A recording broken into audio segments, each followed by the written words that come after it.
देहि नित्यमवध्योऽयं देहे सर्वस्य भारत तस्मात् सर्वाणि भूतानि न त्वं शोचितुमर्हसि.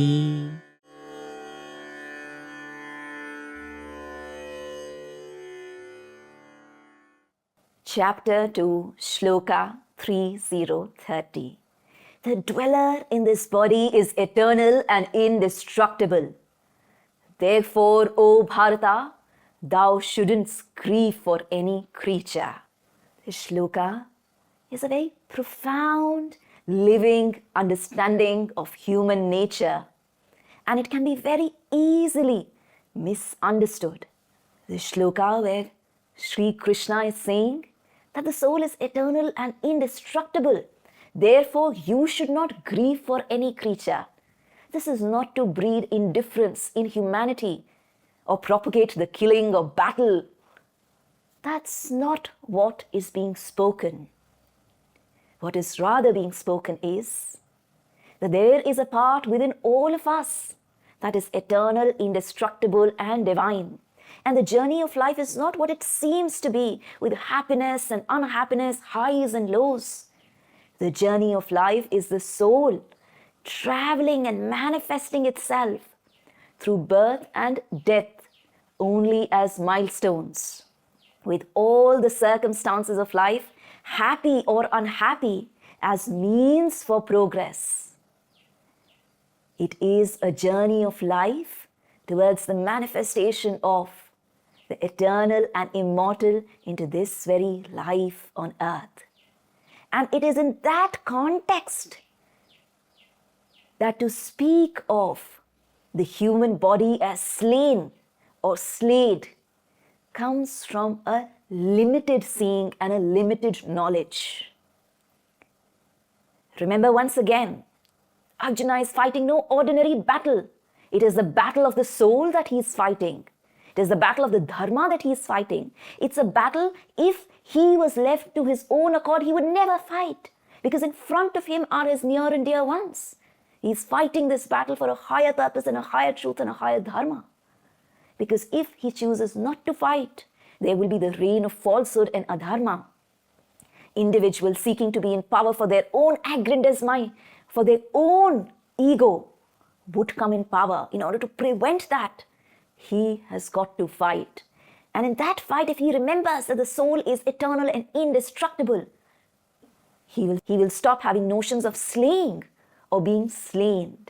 He will see the larger movement of the divine will that is in play and in motion, in which he is only playing a part for progress to take place. Progress, the reason why we are here on earth. What is born dies. What dies is born. And in this great pilgrimage of the birth and death, there is the eternal, there is the divine that is attempting to manifest itself in matter towards a higher and higher progress, towards a higher and higher embodiment of divinity here upon earth. Now, coming back to our ordinary lives as seekers, how do we begin to apply it in our lives? Because easier said than done, no? A misinterpretation of it would be to justify anger and aggression in the name of the very sacred text and the very sacred words saying that because the soul doesn't die, so I have the right, or I have the privilege or the possibility to say what I like to say, to do what I like to do, to be aggressive as I like to be. No, not like that at all. The guidance that Arjuna is receiving, he's receiving at a very high point of moral, intellectual, and spiritual development, where his heart is one with everybody. He feels a deep sense of love and oneness.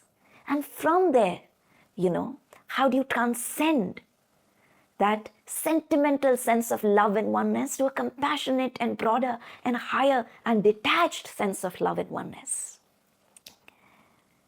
So first is to cultivate in ourselves a deep love and oneness to reach at the level of Arjuna, where he feels this sense of embrace and love and oneness, and does not want to engage in a war for the sake of his ego. And there comes the next step, to do exactly what is to be done from an unattached, unpassionate, yet a part of being that is full of love and oneness within.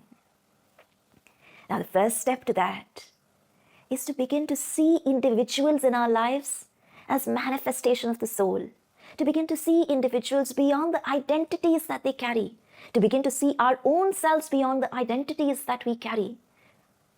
The name, the title, the degree, the position, the class, the Instagram followers, the personality, the ways of behaving, reacting, the personalities, birth date, zodiac, all of it is only our surface nature. Beyond all of that, deep within, there is the eternal, there is the divine that is seated in our heart. And it is that who we truly are. Beginning to recognize that in ourselves and beginning to recognize that in others.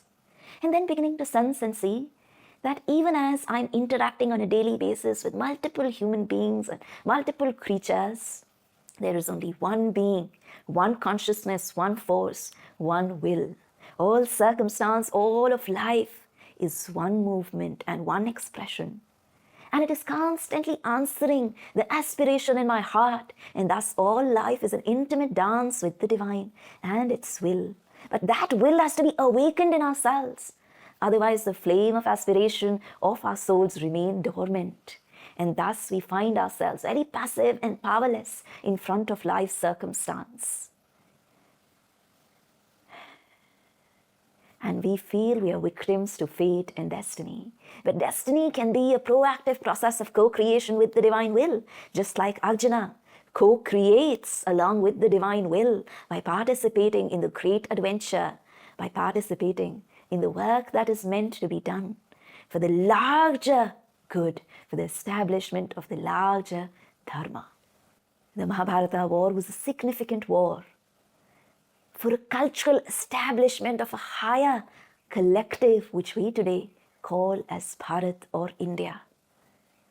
It was no selfish, self-centered war. And only if one can see and sense the larger movement of the divine will can we do the right thing that needs to be done. Otherwise, oftentimes what happens, we justify our own petty quarrels and ego conflicts in the name of some moral ideal, moral idea, whether it is fighting for the society or nature, but behind it is an ego demand, and we justify it in the name of the Bhagavad Gita. Not like that. This particular shloka teaches us three things. The first is the actual realization and the perception of the Atman, of the immortal, of the eternal, of the divinity in all beings and in ourselves, as one being that is animating and moving all of life here on earth. And that is the foundation for freedom from grief and passion and entanglement. And from there, the third aspect, the alignment of the individual will with the divine will, the participation into the higher dharma. If the first two are not there, if the first one is not there, the second one cannot be. If the second one is not there, the third one cannot be. If the actual realization of the divine is not there, there is no true freedom from anger, aggression, grief, and all of the human ailments. And if that is not there, one cannot participate in the action of dharma. A lot of times, full of anger against our enemies, we enter into a battle for a moral ideal, and we justify it in the name of the Bhagavad Gita. That was not the war of the Bhagavad Gita. And this war first has to be fought within. And increasingly, as humanity and the collective all across the earth progresses, more and more this war will become psychological, not so much physical. And more, this war will first lead to individual victory, and through that, the collective victory. Both movements are a mistake. The first movement to justify a very human war and conflict in the name of Srimad Bhagavad Gita, and the other, which is In the name of the peace and calm and quietude and harmony of spirituality, do not enter into the battlefield of life because one feels I will get dirty in the process. When any ideal is to be manifest, one has to embrace all the imperfections of life. Only then the progress can take place. Yes, ideally, if at the time of the Mahabharata war, if consciousness was evolved to that extent, that one could progress and have a breakthrough and establish the Dharma without the war, then that is what would have happened. But the life was not prepared for that ideal. And just because life is not prepared for that ideal, if one sits in one's cuckoo of meditation, of peace and harmony, and refuses to get into action, there would be no progress here upon earth. And we are here upon earth for a reason. We are here upon earth for progress upon earth. And of course, times have evolved from those times to now. Now there's so much more possibility of progress without having to physically get into a war field. But yes, as one gets into action, still a psychological war field remains. You bring in ideas of the future, you meet with trolling, you meet with resistance. And do you remain equanimous there, or do you take it personally to your heart? Do you stop doing the thing that needs to be done for a higher purpose and higher reason just because you're met with resistance, or you persevere and take it to the very end? That is the war that has to be fought as a seeker. With that, I come to a close of this video. Share with us in the comments below how you can persevere in the psychological battle that you are facing as a seeker.